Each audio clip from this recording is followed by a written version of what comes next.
Welcome to BetterPsych, where your mental health comes first. In this video, we will talk briefly about depression symptoms according to the accepted mental health criteria and guidelines DSM-5. Depression is a very common mental health disturbance that we all experience in our lives, or it may occur only once in a lifetime. But people tend to typically have multiple episodes of depression. According to UK Champion Health, depression is one of the most prevalent mental health disorders, and 1 in 6 adults in the UK will experience depression at some point in their lifetime. It is also associated with other mental health issues, such as anxiety, stress, and being alone. Studies showed that women are twice as likely to experience depression than men. Going back to the symptoms of depression. During these depressive episodes, symptoms occur most of the day, nearly every day. But for depression to be considered clinically significant, they have to be present for a period of 2 weeks and more.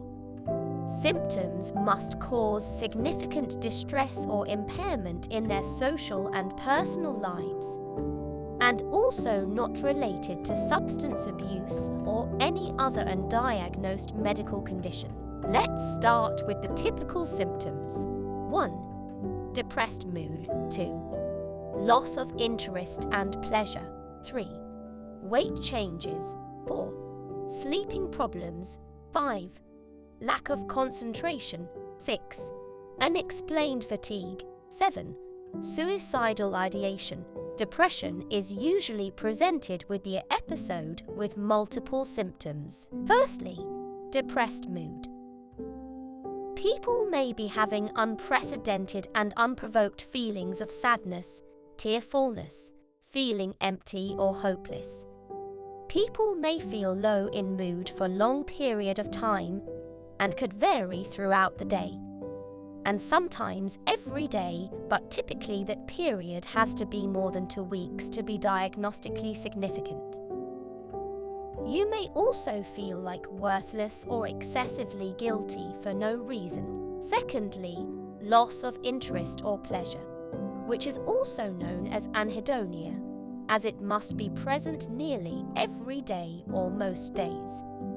People will notice that they suddenly not enjoying going out or going to the gym or seeing their friends or even in relationships, as their partner may notice that their partner is withdrawn and not as affectionate or intimate with them, and abnormally quieter than usual, and that may be subjective or observed by others.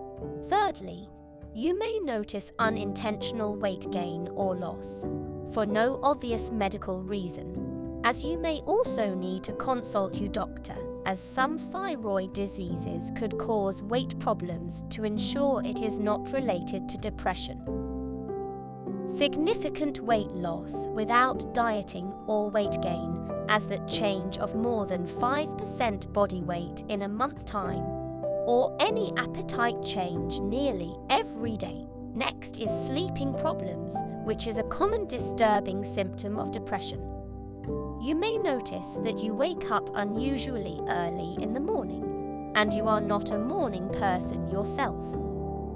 Or you may find very difficult to sleep at night, or what's known as insomnia, or even sleeping too much, which is also known as hypersomnia.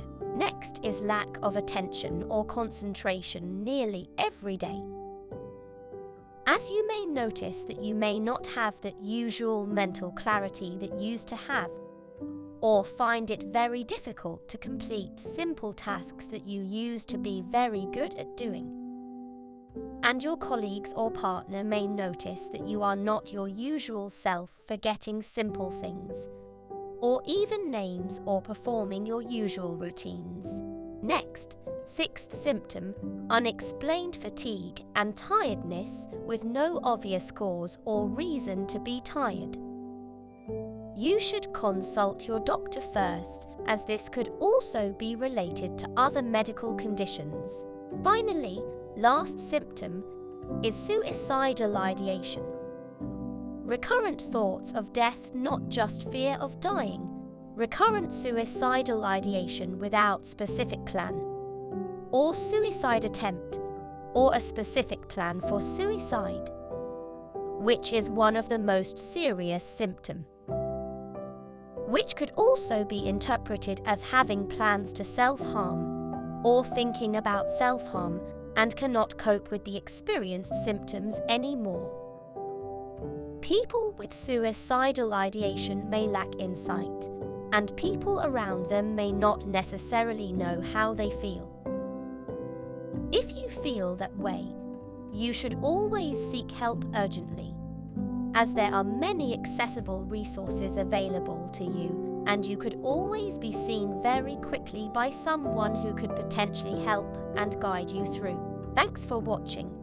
If you like the video, don't forget to like and subscribe to BetterPsych.